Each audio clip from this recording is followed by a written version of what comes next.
sur le rendez-vous prévu pour le gouverneur du Congo central devant la justice.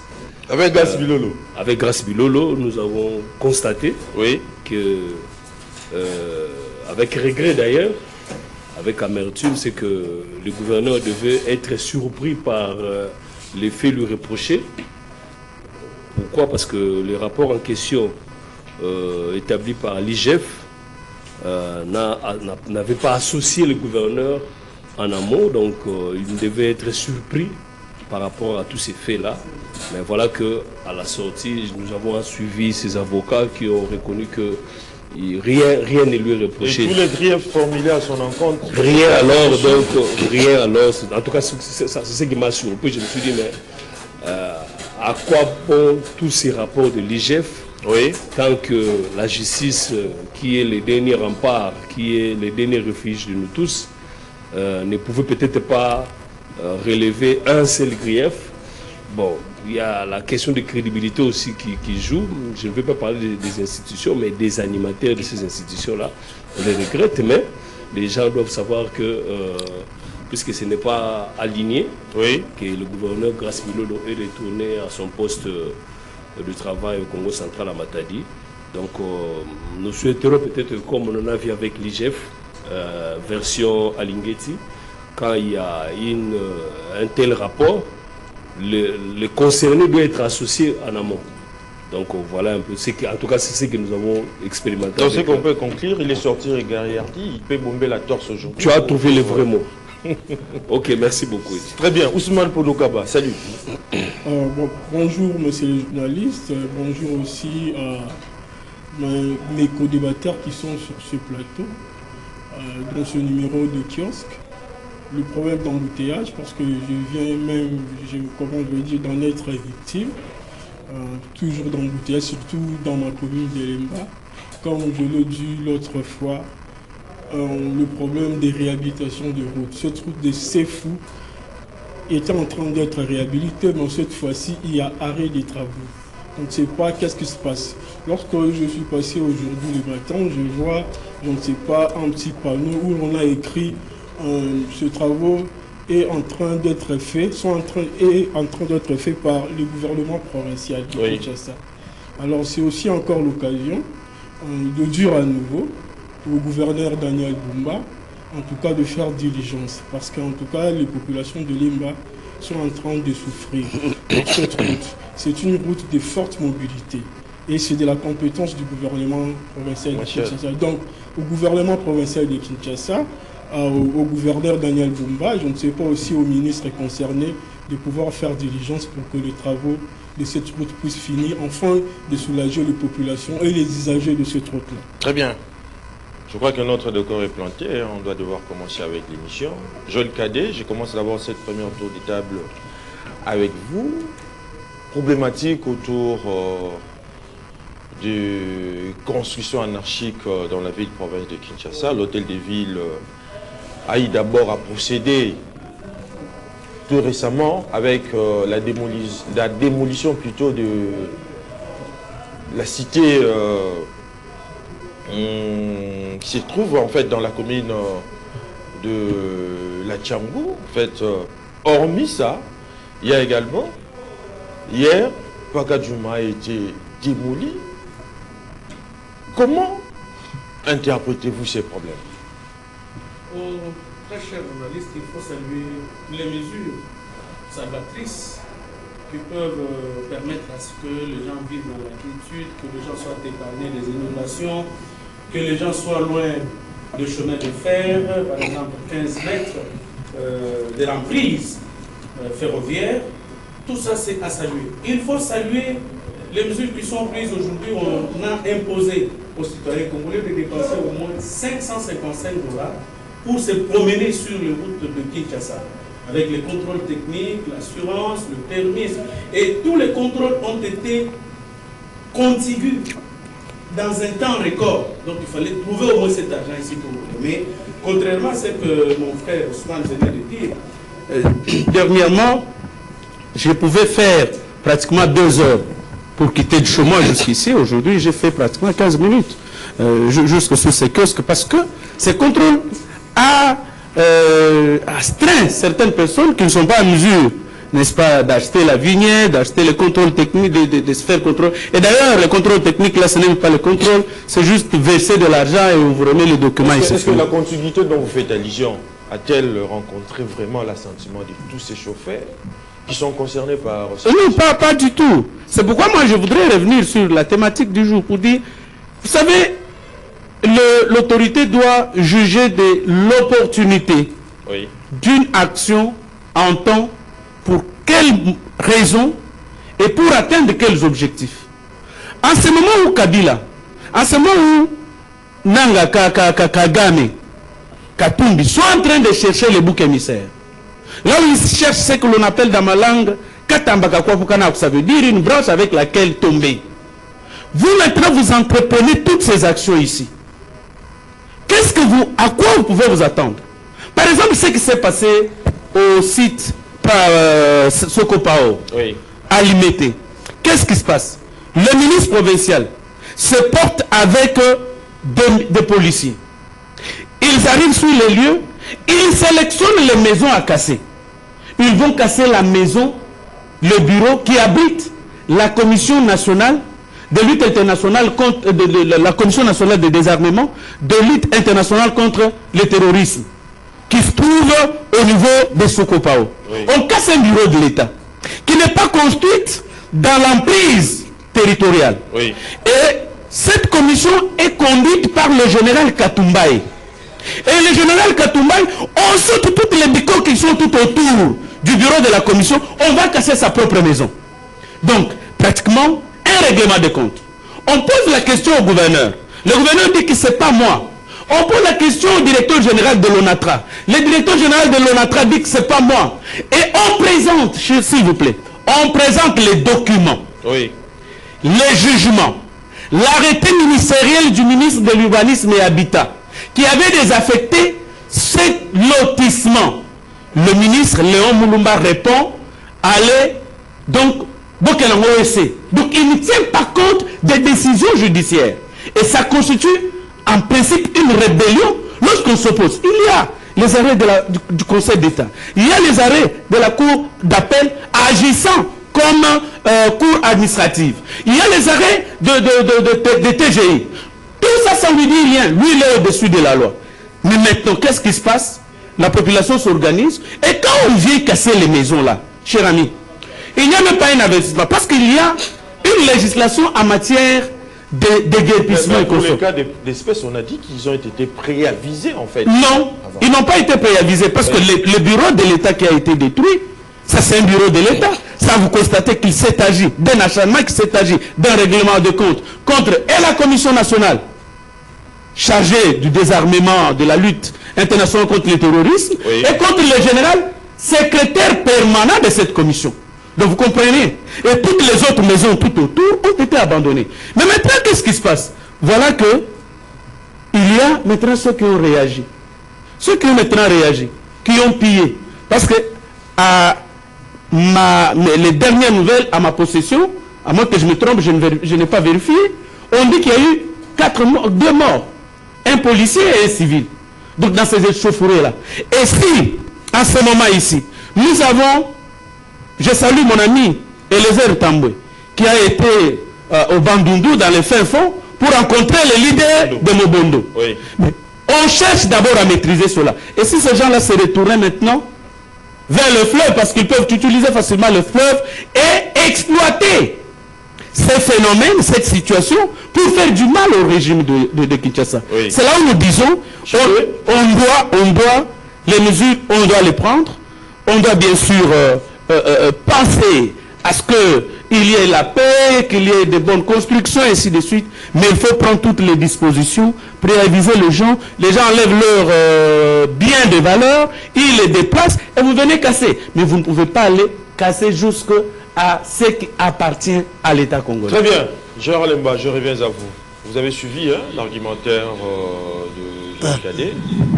On a constaté même ce matin une levée des boucliers de la part de la population de Pakadjouma qui se sont révoltés face à cette démolition. Comment interprétez-vous ces problèmes?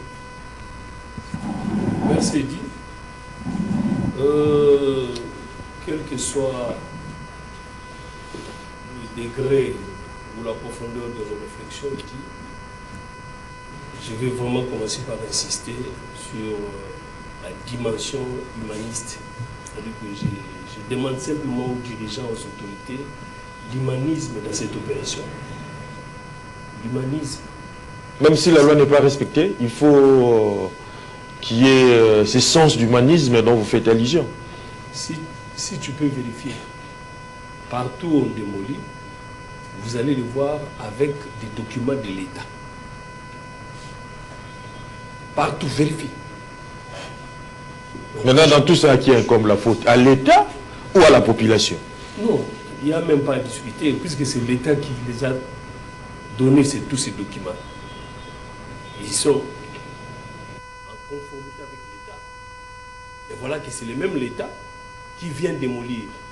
Donc, d'office, ils doivent bénéficier de certains avantages, pour ne pas parler de déménagement.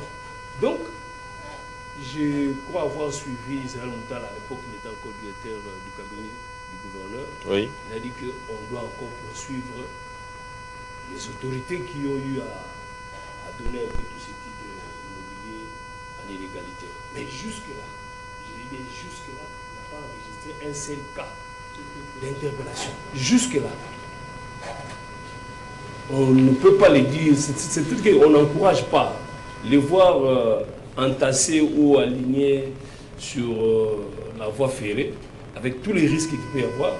L'on attraper peut-être, brandir peut-être sa qualité de propriétaire, mais au moins, étant le père de famille, vous ne pouvez pas les jeter à la rue sans une quelconque disposition. C'est inhumain. Partout ils ont fait. Quelles sont les dispositions? Ce n'est pas une inondation, ça c'est une décision. Maintenant, après, quand vous démolissez, qu'est-ce que vous avez prévu? Personne ne pense. Non, il dit. En réalité, là où c'est peut-être la manière de raisonner des Africains, même si parmi eux se trouveraient quelques adeptes ou peut-être quelques gens qui croient à la vision du chef de l'État, par ces faits-là de démolir sa parcelle, sa maison, d'office, il ne croit plus à Félix Tshisekedi. Dans son discours, allez vérifier.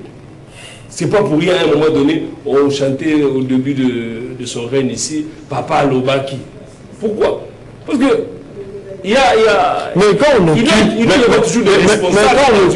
occupe illégalement les espaces publics, tu reviens à la question. Oui, ils occupent illégalement. Oui. Mais qui les a donné ces documents?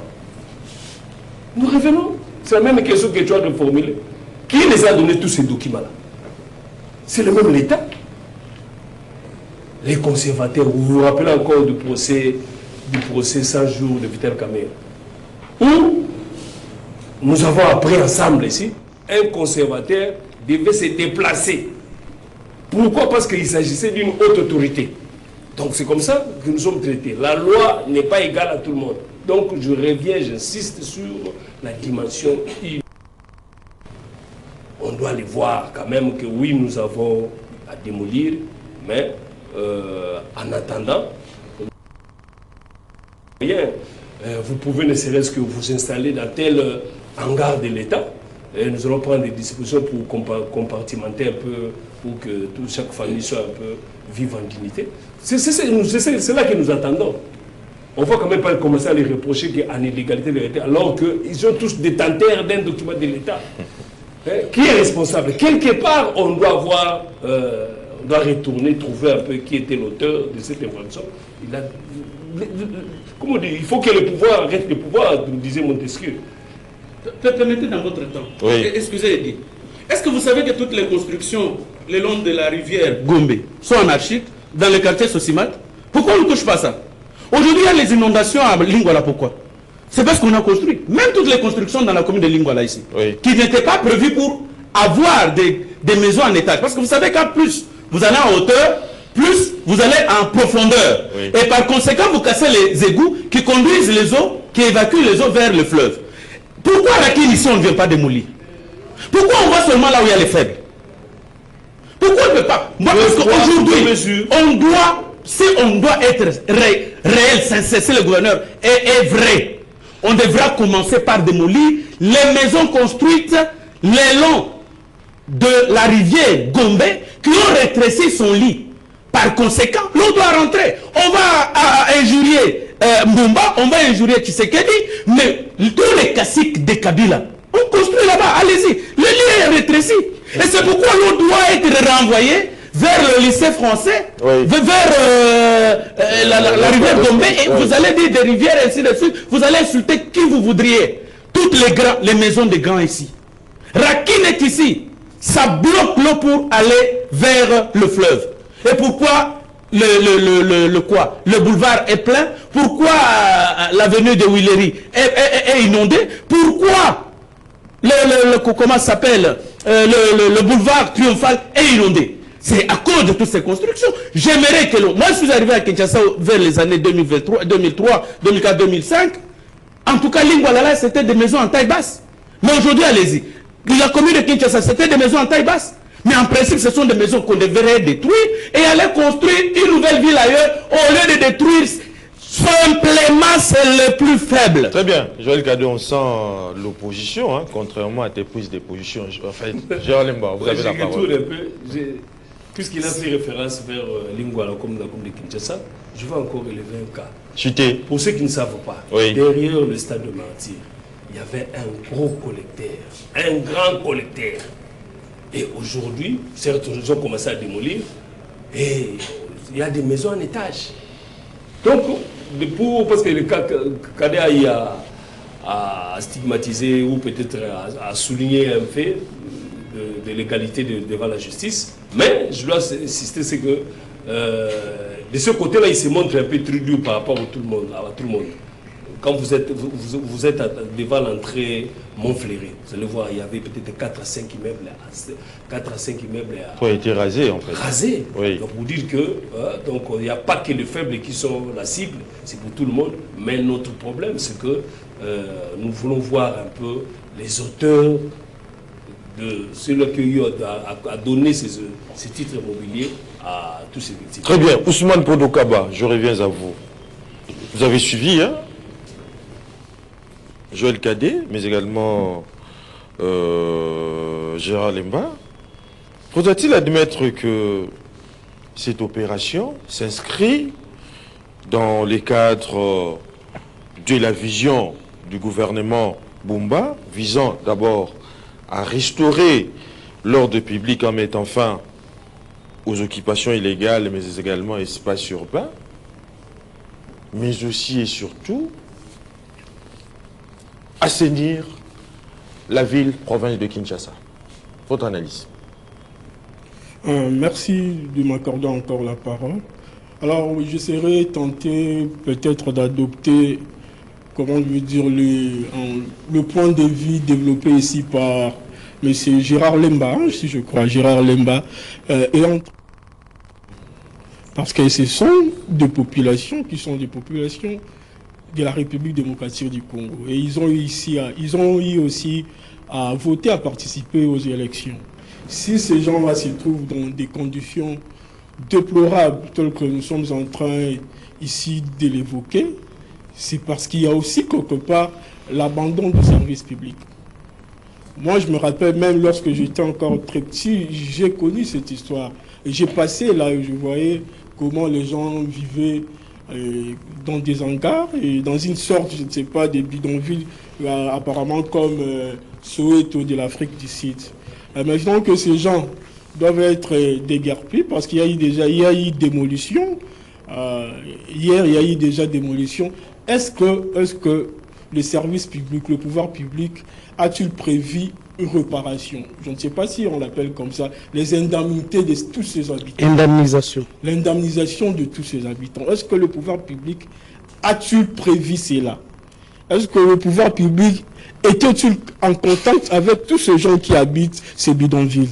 Ça, c'est la question la plus importante à laquelle nous devons nous poser, parce que ce sont des populations de la République démocratique du Congo. Ils doivent aussi vivre aisément dans leur République, dans leur chère République. C'est vrai, il y a des constats amers qui ont été faits par rapport à ces bidonvilles, parce qu'ils sont caractérisés par des inondations. Les inondations provoquent bien sûr des maladies, ils sont caractérisés par l'insalubrité. Alors, ces gens, pour moi, donc, ils doivent bénéficier du soutien de la République démocratique du Congo.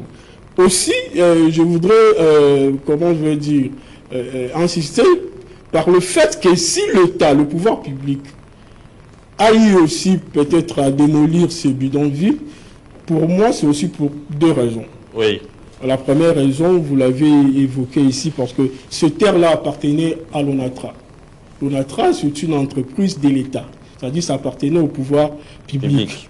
Et ce terre, n'est-ce pas, a été, comment je vais dire, réservé peut-être pour aménager le voie ferroviaire. Parce que, avec, comment je vais dire, pour assurer de créer une mobilité optimale urbaine, il faut associer les routes asphaltées et les voies ferroviaires. Donc c'est important pour que l'on fasse, je ne sais pas, pour que l'ONATRA et le pouvoir public puissent aménager l'air pour peut-être permettre à ce que nous ayons autant de kilomètres pour les voies ferroviaires.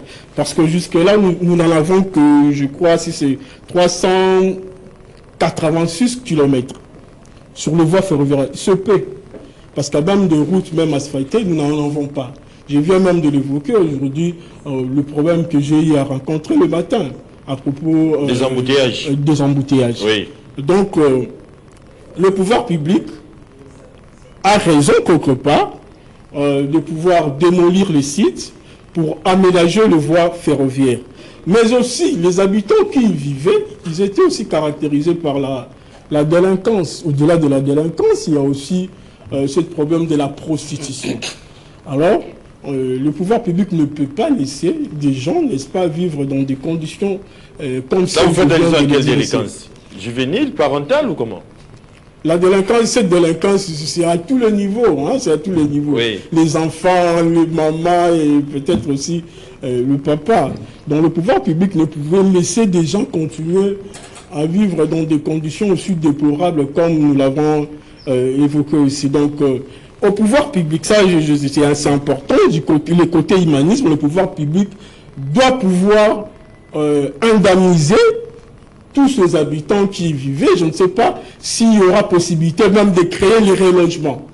Je ne sais pas si, parce qu'il le dit, Kinshasa est tellement inhabité, il y a autant de sites à Kinshasa qui sont par exemple vides. Il y a moins, c'est l'État aussi, parce que le président de la République en avait parlé, je crois, de la nouvelle construction de la ville, de la capitale, de l'élargissement de la capitale. Oui. Donc c'est l'occasion que le pouvoir public, je crois, le gouvernement provincial, de pouvoir s'y mettre pour envisager, n'est-ce pas, accélérer les travaux de la nouvelle ville qui va être construite, pour que tous ces gens qui sont victimes de démolition puissent, n'est-ce pas, profiter de ces nouvelles villes, de cette nouvelle ville peut-être qui va être créée. Très bien. L'homme. Cissé Traoré. Vous avez suivi l'argumentaire d'Ousmane Poklo-Kaba, Cornet, Joël Cadet, mais également Gérard Lemba. Cette problématique de la démolition pour lutter contre la construction, les constructions plutôt anarchiques dans la ville-province de Kinshasa. Faudra-t-il admettre qu'il y a une politique de deux poids, deux mesures dans cette opération? Merci de la question, cher Eddy. C'est vrai qu'il n'est pas aisé de développer un argumentaire à l'issue des trois interventions aussi riches.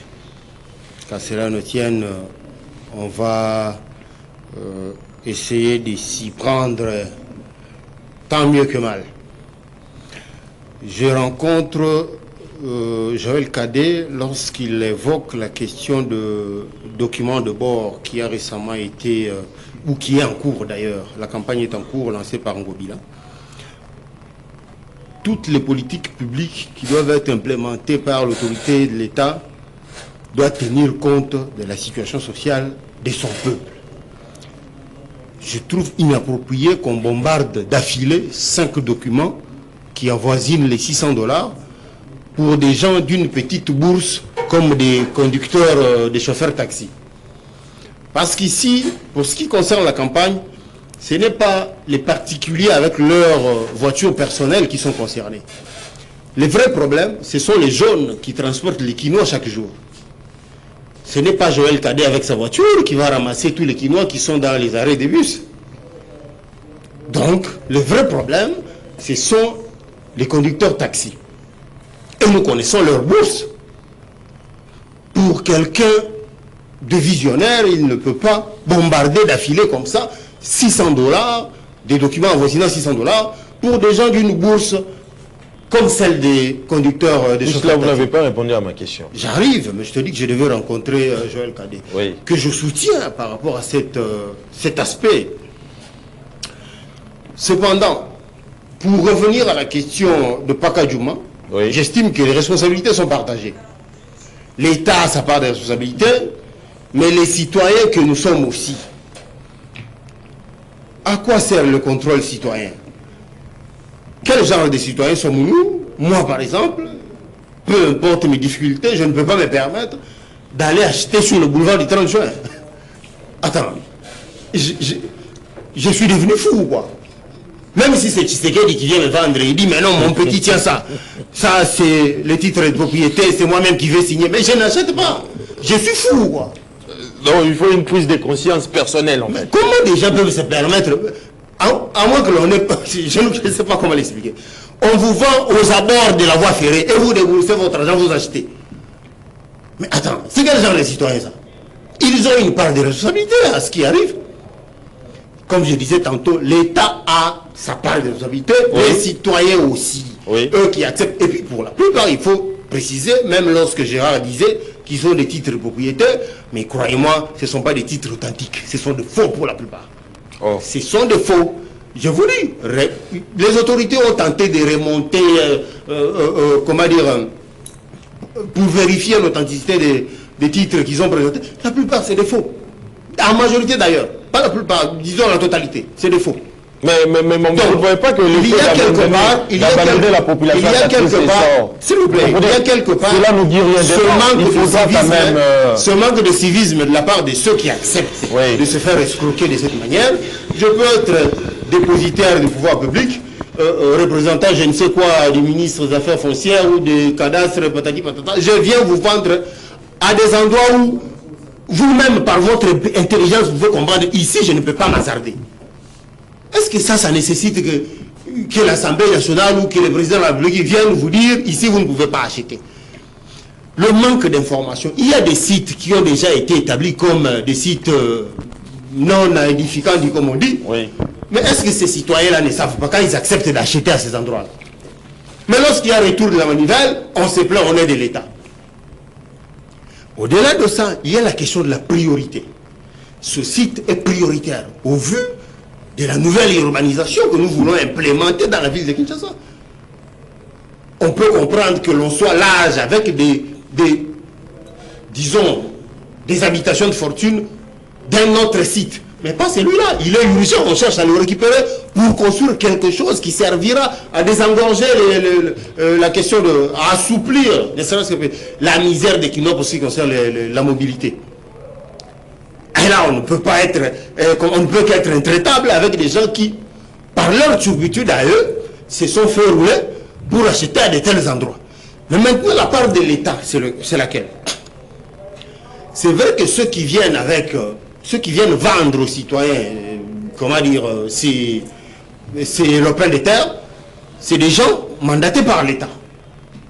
Mais évidemment, ils vendent frauduleusement. Ils ne vendent pas comme on doit vendre, comme on est censé vendre, en respectant la procédure.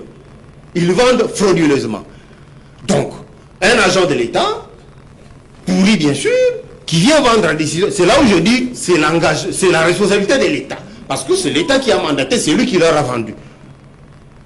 Donc l'État a une part de responsabilité. Mais bon, comme le site est, comment dire, sollicité pour la construction ou l'élargissement de la voie ferrée, quoi de plus normal pour l'État de trouver ne serait-ce que le minimum en termes de solutions, oui. Soit en les relogeant vers je ne sais où, à Maluku là-bas, parce que croyez-moi, aucune grande ville moderne n'accepterait ce genre de choses en plein centre-ville.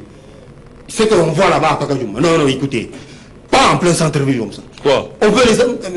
Que voulez-vous que je vous dise? Vous savez ce qui se passe à Pakajouma? Je ne suis pas au courant. On a besoin de ça. On aurait bien pu comprendre qu'on les rejette, qu'on les renvoie vers Maluku. Il y a de nombreux sites là-bas de l'État qui peuvent les abriter, mais pas en plein centre-ville comme ça, ne serait-ce pour des raisons de noblesse, pour des raisons d'embellissement de la ville. Pas comme ça, en plein centre-ville. Donc, retenez que l'État a sa responsabilité, mais les citoyens aussi. On ne doit pas tout le temps que les gens se retrouvent dans ce genre de situation par leur propre ignorance, par le manque d'information, que l'on responsabilise l'État. L'État ne travaille pas seul, l'État travaille en collaboration avec le peuple. Ce peuple-là est censé dénoncer les choses auprès de l'État. Ils ne le font pas. Quand quelqu'un s'amène en tout aventurisme avec comment on appelle, des lotissements qui visiblement ne respectent aucune procédure légale, et vous autorisez d'acheter. Et puis après vous allez pleurer au nom de l'État. Mais attends, quel genre de citoyen on a? On a une part de responsabilité dans ce qui arrive. Je crois que, voyez-vous ce qui se passe aujourd'hui? Ce matin, j'ai même appris qu'un Souciat avait été incendié. Oui. Et qu'il y aurait des morts. Un policier aurait été lynché, et qu'au finish, il s'est retrouvé, il aurait perdu la vie. Donc, il y a eu des casses, des motos qui étaient entassées, ont été pillées, d'autres brûlées. Voyez-vous ce que ça implique? Vous voyez même la moralité de ceux qui habitaient Pakajouma.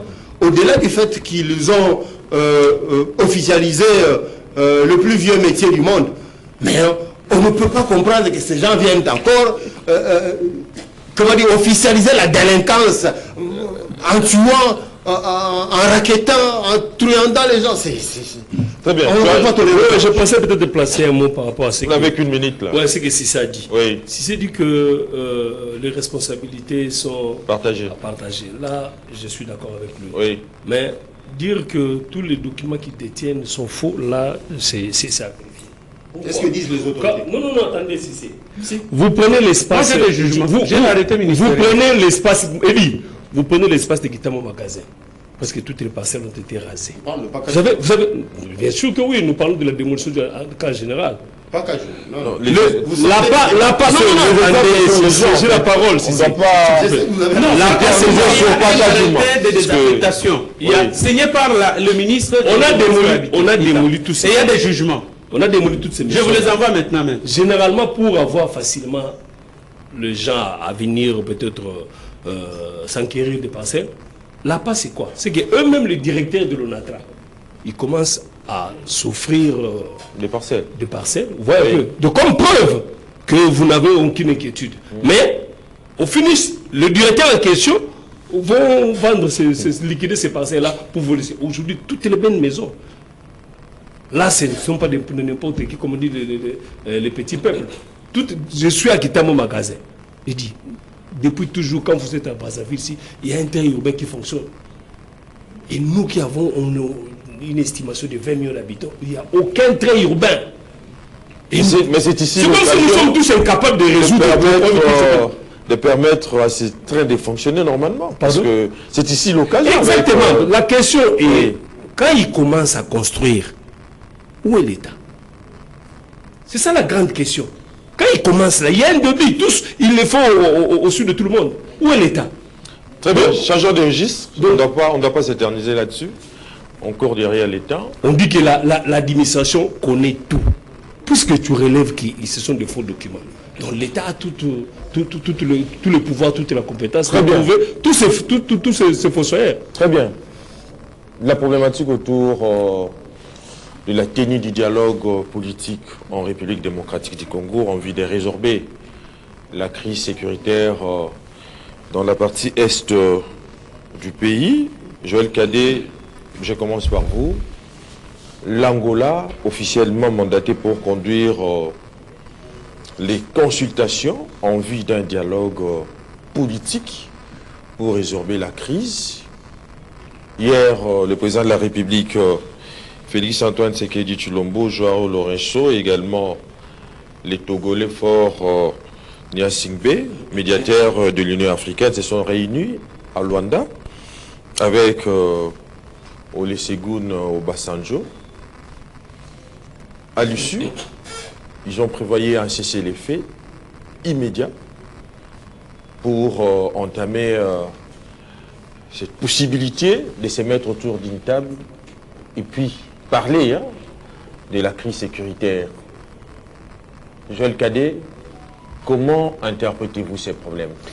Je vais répondre à ça, mais laissez-moi détruire la fausse modestie de qui? De Cissé Traoré sur ce plateau pour dire que nos interventions étaient plus pertinentes. Pendant que c'est lui qui fait l'actualité aujourd'hui. Il y a eu la génération Serge Kabongo, il y a eu la génération Diana Gigoupa, il y a la génération Fidel Moussangou, Mike Moukebaye. Aujourd'hui, quand on parle de Cissé, c'est le maîtrisable. Et quand on parle de maîtrisable, c'est Camisero. C'est ça leur génération. Vous n'avez même pas entendu dans son argumentaire qui nous a tous battus en brèche. Et par conséquent, laissez-moi juste lui répondre par rapport au document que, cher ami, je vous envoie tout de suite là les désaffectations, l'arrêté ministériel portant des affectations du lotissement Sokopao. Et je vais vous transmettre les jugements. Et puis ce n'est pas par devant un plateau de kiosque que vous pouvez établir la fausseté d'un document. Il y a séparation de pouvoir, il y a le pouvoir judiciaire auquel il revient la responsabilité de reconnaître qu'il s'est agi d'un faux ou l'État, c'est une personnalité morale. Et il peut aussi aller en justice contre ceux qui détiennent le faux par devers eux. Mais pourquoi l'État ne le fait pas? C'est parce que aussi longtemps comme vous l'avez dit, vous avez établi les responsabilités.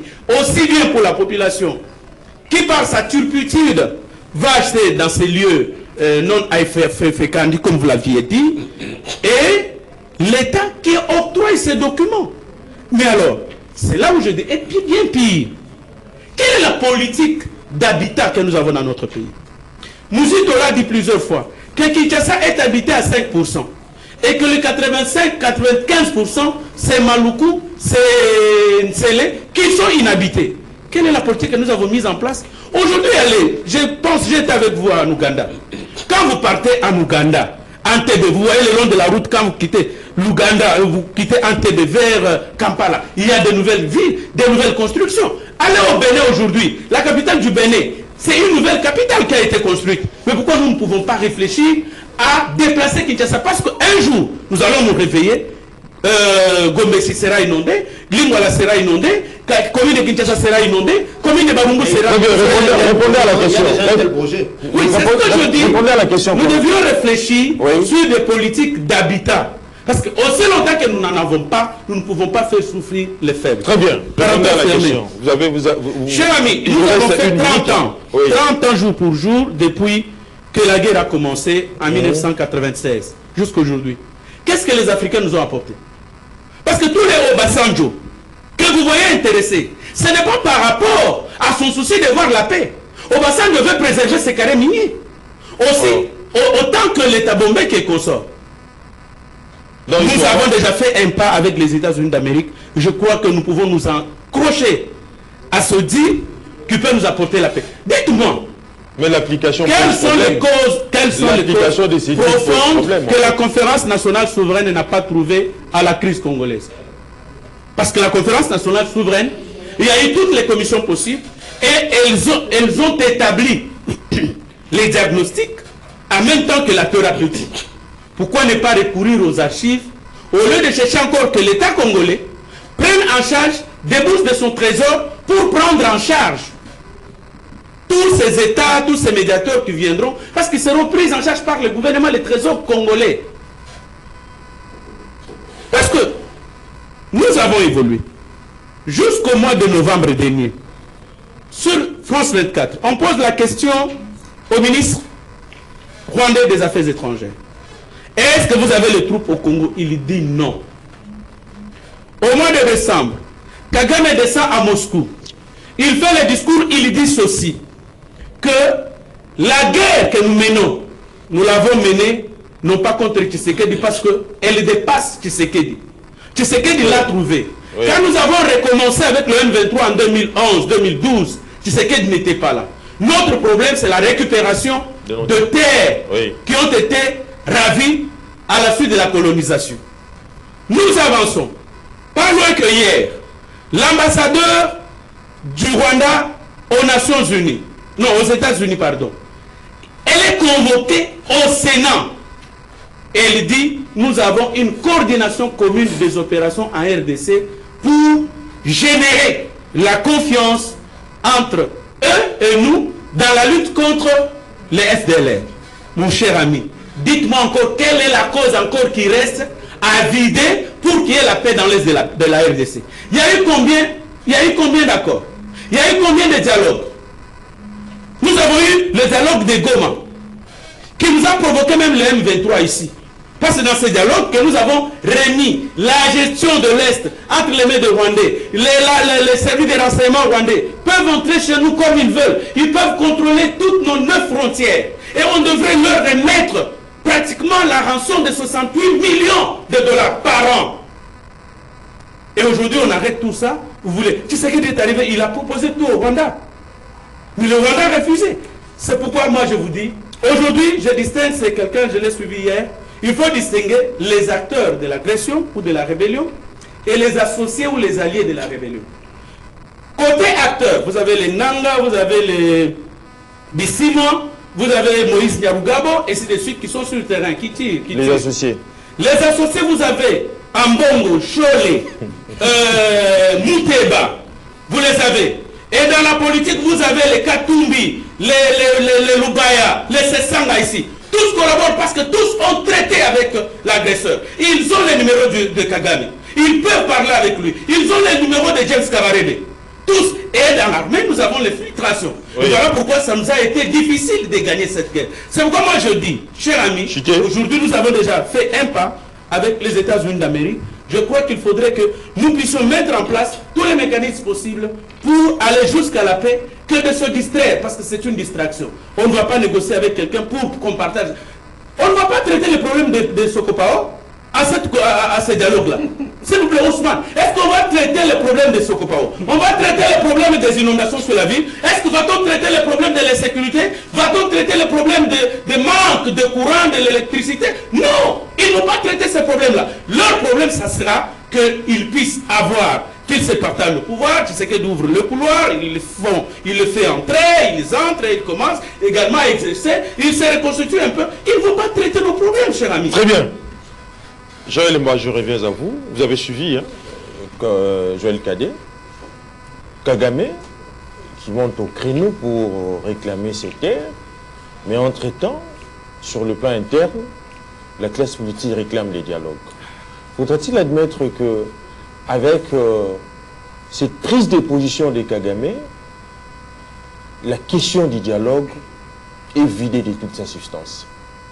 Il y avait cela, puisque je constate qu'il y a une sérénité qui règne sur ce plateau ici. J'aimerais aussi à mon tour jeter un peu quelques éloges à mon ami Cadet, parce que lui, il en a fait avec Cissé. Ce que les gens ne savent pas, sur ce plateau, nous sommes avec un bon nombre de stagiaires qui nous suivent en direct. Ça, je dois vous féliciter pour cette pratique. Pourquoi je dis ça? Parce que Cadet, aujourd'hui, il est avocat. Il a ces doubles casquettes-là. C'est pas si... casquette. Bon, je parle en termes de diplôme. Vous voyez un peu. Donc, quand il peut démolir si c'est document à l'appui pour montrer qu'il a les jugements, c'est justement pour montrer un peu que sa nouvelle casquette, même si tu ne veux pas le voir. Donc, là, c'est double casquette. Il est à la fois journaliste et avocat. Et à cela, oui, à cela, nous devons vous féliciter. Voilà, il dit. Je viens un peu avec ta question. Cadet a eu à relever certaines déclarations parlant du ministre des Affaires étrangères du Rwanda, mais aussi la remise en question de la question de la délimitation de nos frontières, dont a parlé Kagame, Paul Kagame. Mais j'ajoute ici, pour appuyer ce que Kabukada dit, dans les temps, le président Sarkozy disait que, parlant de nos problèmes à l'Est, il a dit qu'il y a une administration bien structurée à côté d'un pays continent qui a une administration non structurée. Hein? Et au finish, pour conclure, Sarkozy va dire que au plus tard, nous allons assister à une congestion. Vous voyez un peu. Donc c'est pour dire que la complicité de la communauté internationale sur notre crise ne date pas d'aujourd'hui. Hein? Ne date pas d'aujourd'hui. Donc quand Kadé relève un peu tout ce que nous avons comme fléau, problème, inondation et conso, on les regrette. Moi, peut-être par prémonition, je vois un tableau noir par rapport à cet dialogue-là. Comment? Bien sûr que oui. Quand vous dites que l'Angola a été désigné pour le début de consultation de ce dialogue-là, pourquoi je parle de la prémonition noire? Parce que j'ai l'impression que la mauvaise intention est telle que les gens ne visent plus que la tête de Félix Antoine Tshisekedi. Ça, je dois vraiment vous avouer ici. C'est ça peut-être la marque de démarcation avec tout ce que nous avons connu avec les différents dialogues. Santiti étant consort, on a parlé à un moment donné, au départ, il faut peut-être retourner à l'histoire, on a parlé de la table ronde, même si la table ronde en question n'était pas aussi ronde, mais on doit quand même saluer la maturité de nos pères de l'indépendance, qui déjà à l'époque, ils ont fait un geste qui jusqu'à aujourd'hui, on ne l'enregistre pas. Le camp de Kassavou, ils ont exigé la participation de Lumumba dans ces assises. Mais qu'est-ce que nous assistons ici? Il n'y a que l'intention d'un coup d'État, il n'y a que l'intention d'abattre. Pourquoi? Parce qu'ils ont juré que le chef de l'État ne pouvait pas faire son deuxième. Mais Gérard Lemba, le chef de l'État a donné sa position aussi par rapport à ces dialogues. Pas de décrispation politique, pas question que les dialogues puissent se faire en dehors de la République démocratique du Congo. S'il y aura dialogue, ça se fera au niveau, dans un cadre précis, les institutions de la République. Pensez-vous que cette prise de position va rencontrer l'assentiment de toute la classe politique? Il n'y a pas que le chef d'État qui a donné sa position, il dit. Aujourd'hui, presque toute la classe politique commence à donner leur position. C'est ça ce que j'appelle un tableau noir. On ne peut pas amorcer l'esprit du dialogue avec tous ces bras de fer ici des déclarations. On ne peut pas. Oui. Il doit y avoir toujours des concessions. Même en termes de déclaration, on doit sentir que vous assouplissez, ne serait-ce que votre position. Tu as suivi, je crois, c'était à Bangoka, l'aéroport de Kisangani, où les M23... L'attaque revendiquée par les M23. M23 a envoyé les drones kamikazes. Oui. J'ai suivi le gouverneur de Kisangani, de Tchopo, qui disait que Nanga, qui fut le président de la CENI, une commission technique, même à titre social, il n'a pas fait des œuvres à Kisangani. Mais pourquoi je prends cet exemple? Les kamikazes en question devaient décimer, tuer qui? Les Boyomé, qui sont ses frères de sang. Et puis, il nous dira que non, mais tu sais qu'il fait ça. Pourquoi? Parce que là, à l'Est, il n'y a pas les Kassaïens. Donc, l'homme s'est contredit jour après jour sans le savoir. Ce qui est plus important ici, c'est que les décors est planté pour les dialogues, mais nous devons vraiment insister par rapport à tous nos services de sécurité qui sont censés protéger le chef de l'État. C'est que l'esprit, quand vous écoutez, j'ai suivi, je crois, Cholet, oui. On a posé des questions à plusieurs fois. Mais qu'est-ce qui vous empêche? Je m'excuse. Qu'est-ce qui vous empêche de dénoncer l'agression? De citer pas l'ambassadrice. De citer nommément l'agresseur. Qu'est-ce qui vous empêche? Jusque-là, la Senko ne dit un mot. N'a pas mot. Jusque-là, il dit. Leur vidéo la question de la délimitation de nos frontières, ça devait être général. Souvenez-vous, à un moment donné, un Français a eu à gifler le président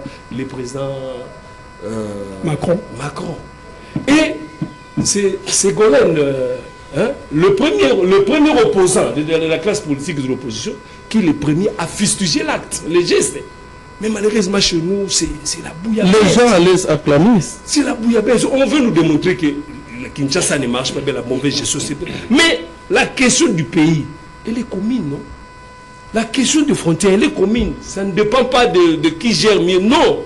Même les stagiaires qui sont ici, s'il faut leur donner les micros, ils vous diront que notre pays doit rester dans les limites héritées de la conférence de Berlin. On ne peut pas toucher ça. Ce n'est même pas lié avec la gouvernance. La mauvaise gouvernance, nous les dénonçons, oui, s'il le faut, par là de détournement, par là de tout ce qui est mauvaise prévoyance et conso. Mais la question de l'Est doit nous unir. Mais malheureusement, qui vont peut-être participer, puisque jusque-là, on n'en parle pas. Qui vont peut-être participer. Nous, le pays compte aujourd'hui plus de 1000 partis politiques. Alors, il faut l'inclusivité. Tous ces 1000 partis doivent être là. Il y a encore la société civile. Alors, tout ça, je me dis que, au regard de tout ce que nous avons connu comme conclave, on a parlé des conclaves de l'Uvanium, la table ronde de Tananarive, jusqu'au Sun City aujourd'hui, je ne sais pas quel est le label qu'on va nous présenter aujourd'hui, mais je me dis que réellement, sans être un prophète des malheurs, c'est que ça risque d'être les pires des conclaves, des dialogues que le pays n'a jamais connu. Très bien. Ousmane Podokaba, je reviens à vous. Les débats sur les dialogues nationaux est trop souvent présenté comme une question d'inclusivité, mais également d'apaisement et de recherche du consensus. Vous ne voyez pas que, avec la prise de position du président de la République face à ces dialogues, cette lecture est donc trompeuse, d'autant plus que le retour au dialogue n'est pas un choix normatif, net, mais un indicateur précis des institutions.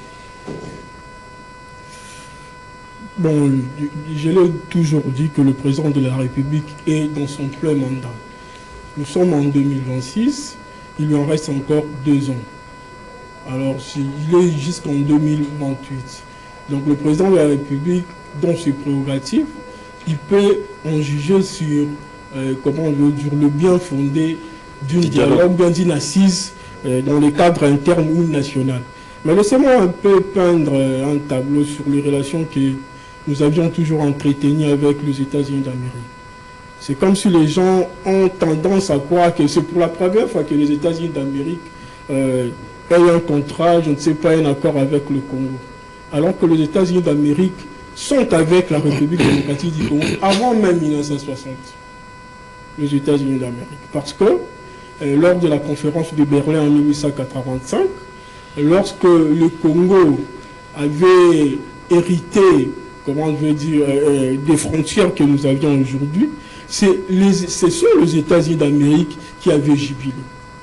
Ils avaient eu même attiré 20 canons au large du sud de Mwanda, parce que Mwanda aussi, il y a le lit de l'océan là-bas.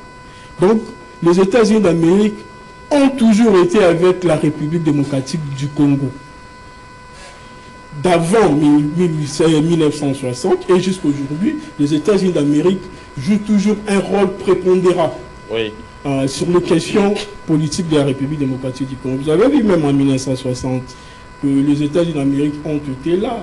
Patrice Emery Lumumba, paix à son âme, l'icône, le patriarche, était allé même aux États-Unis d'Amérique pour demander de l'aide lorsqu'il y a eu sécession. Et nous avons vu que les États-Unis d'Amérique n'étaient pas capables d'aider le Congo à travers Patrice Emery Lumumba. Et d'ailleurs, à travers... comment je veux dire, à travers certaines déclarations, il y a eu des gens qui ont dit même que si Lumumba était assassiné, c'est à cause des Américains. Parce que les Américains n'étaient plus d'accord avec Lumumba. Lumumba, en réalité, n'était pas un communiste. Lumumba n'a cherché que l'aide pour que le Congo ne sombre pas. Mais les États-Unis d'Amérique avaient déjà, comment je vais dire, ce plan machiavélique de pouvoir comment mettre le Congo à genoux. Est-ce qu'aujourd'hui, ça a changé cette politique des États-Unis d'Amérique? Parce que même Kagame, que nous vilipendons aujourd'hui, c'est presque le produit américain. Il a été formé par les Américains. Il a vécu aux États-Unis d'Amérique. Est-ce qu'aujourd'hui, les États-Unis d'Amérique changent le fusil d'épaule? Est-ce que les États-Unis d'Amérique, comment je vais dire, lâchent Kagame? Parce que même avec le deal que nous avons avec les Américains, nous ne sentons pas vraiment l'implication, comment je vais dire, assez poussée des Américains quant à la sécurité de la République démocratique du Congo. C'est comme si Trump se contente du deal économique. C'est là même au niveau... Au nom de la sécurité. Il donne la priorité plus au deal économique. C'est comme ça même lorsque le président de la République était là, je ne sais pas, dans les assises qui vient d'avoir lieu, on voit Trump jubiler, on voit Trump dire que le président est brave. Je ne sais pas, peut-être il rêve dans sa tête que voilà, nous avons aujourd'hui le cobalt, nous avons le lithium, nous avons les coltons, qui ont été déclarés par ailleurs ici au Congo comme étant des minéraux stratégiques. Donc je suis là en train de me poser la question, est-ce que ce deal américain va vraiment nous conduire à une paix durable? Parce que, oui, nous avons vu les Américains mettre la pression chez Kagame pour que Kagame, à travers ses proxys d'Ian 23, puisse quitter l'Ouvira. Mais les autres villes, lorsque nous entendons Nanga faire des déclarations pour dire que voilà, ces villes vont être administrées par l'AFC M23, même aussi le contenu, ou je crois l'objet même, des dialogues qui nous lient au niveau du Doha, c'est presque le même problème. Si ça n'avance pas, c'est parce que l'AFC M23, et je crois avec ses soutiens, ses sponsors, voudraient que l'Est de la République soit administré de manière autonome. C'est là aussi je salue le patriotisme du président de la République. Je ne voudrais pas que nous allions comme ça, que nous ne tombions pas dans ce bourbier. Mais ici, les États-Unis d'Amérique, comme étant la superpuissance, la première puissance mondiale, est-ce que les États-Unis d'Amérique jouent-ils ce jeu pour que nous, ici en République démocratique du Congo, nous puissions recouvrer l'entièreté de nos territoires qui sont perdus aujourd'hui à travers cette guerre cette guerre qui nous a été imposée par le Rwanda, qui agit par le 123. Donc je suis là, je me pose des questions sur l'attitude des Américains, parce qu'apparemment, je ne sens pas vraiment cette implication active des États-Unis d'Amérique allant dans le sens de nous aider à pouvoir, pour que la paix nous revienne. Et les mêmes réalités par rapport aux assises pré-dialogue que l'Angola est en train de mener pour... mais c'est Joël Kadé vient de les balayer aussi des revers la main. Ce dialogue, il va presque aboutir en rien.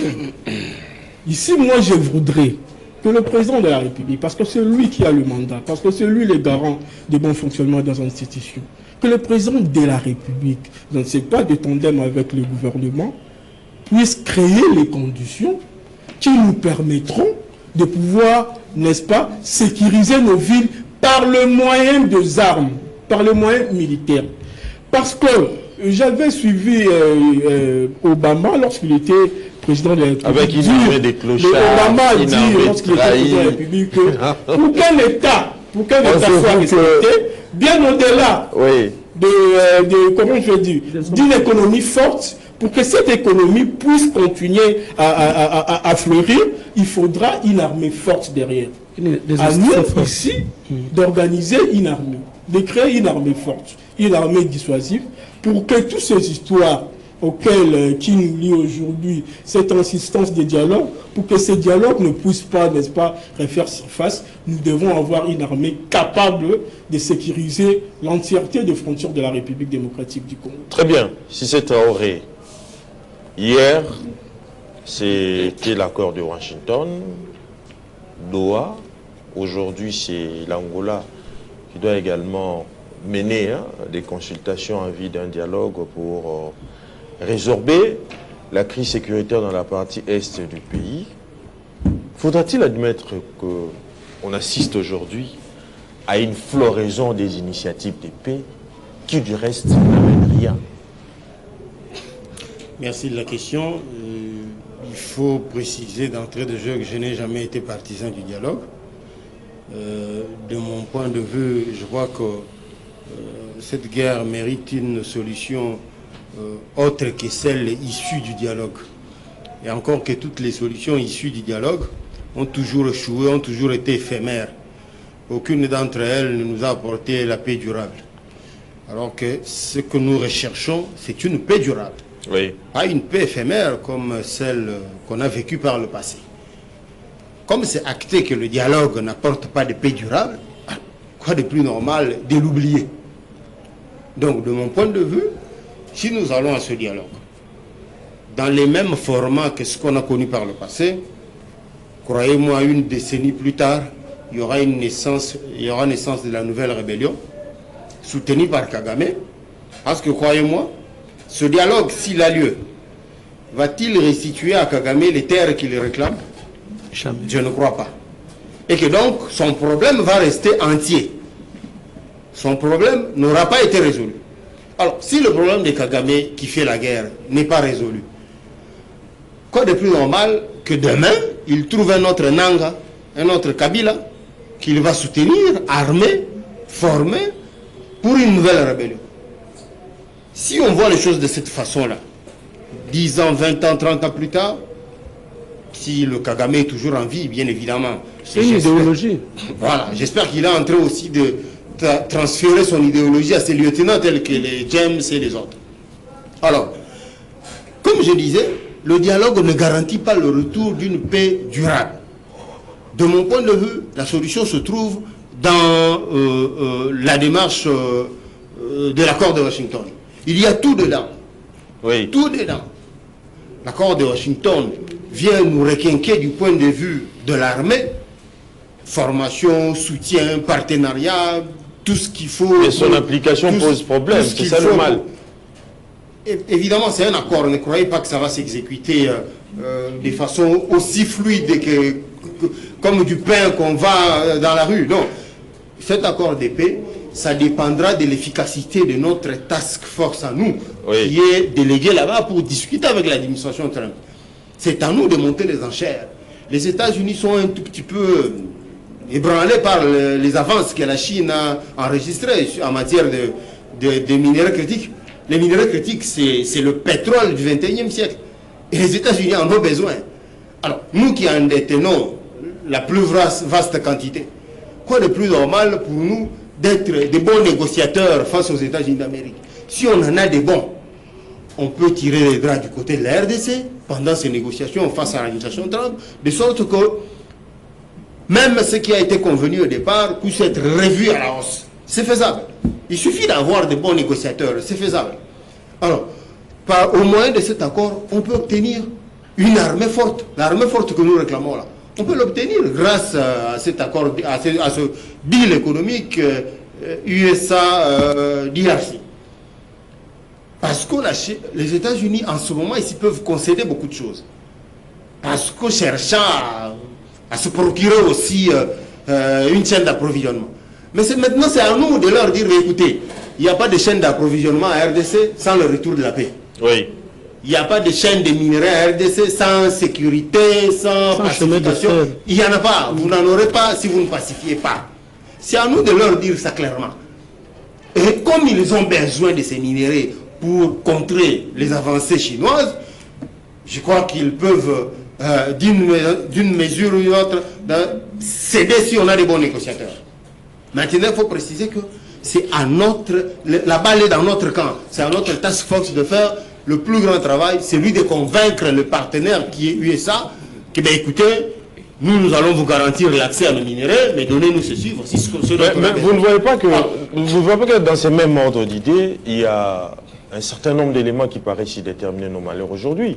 D'une part, il y a l'attrait de nos richesses du sol et du sous-sol, mais également la position stratégique du Congo au cœur de l'Afrique. Vous ne voyez pas que ces deux facteurs expliquent des multiples ingérences dans nos affaires? D'abord, il faut dire que le respect au niveau international ne vient pas de ce dont vous disposez dans le sous-sol. Le respect viendra en fonction de votre participation dans le fait d'imposer les règles du jeu. Vous avez le minerai, vous dites, bon, quiconque en a besoin doit nous donner ceci et cela. Oui. Si vous imposez ces règles dans les échanges que vous allez faire avec les partenaires, c'est comme ça qu'on va vous respecter en vous requinquant au moyen de ce que les partenaires vont vous donner. Très bien. De cette façon-là, vous allez bâtir une armée forte. Vous allez extirper toutes les taupes qu'il y a et autour du chef de l'État et dans l'armée et dans les autres services. On a besoin d'une armée forte. Voilà. Et vous allez arriver à adopter la CENCO, qui est le bras séculier de la FCM 23 ici en interne. Très bien. Maintenant, pour revenir c'est la fin. C'est la fin, on me fait signe déjà, regardez. Je pense qu'on me fait signe. En tout cas, s'il vous plaît, nous sommes arrivés à la fin. On doit respecter les programmes tels qu'établis. Non, il y en a, en fait, il y en aura même prochainement. Je vous remercie, Joël Cadet, d'avoir répondu à notre invitation. Merci. Ousmane Podoka, Bassissé Traoré, Gérard Lemba, l'ensemble de l'équipe technique et rédactionnelle de Canal Congo Télévision. J'ai remercié également Doudou Montiri, Hamilton Jacobi, qui a eu à superviser la production de cette émission, en fait, tant suivie et attendue. Au nom de l'équipe technique et rédactionnelle de Canal Congo Télévision, je vous dis donc merci de l'avoir suivi. Les prochains rendez-vous est donc pris pour le vendredi. D'ici là, portez-vous bien et bonne suite de programme sur Canal Congo Télévision.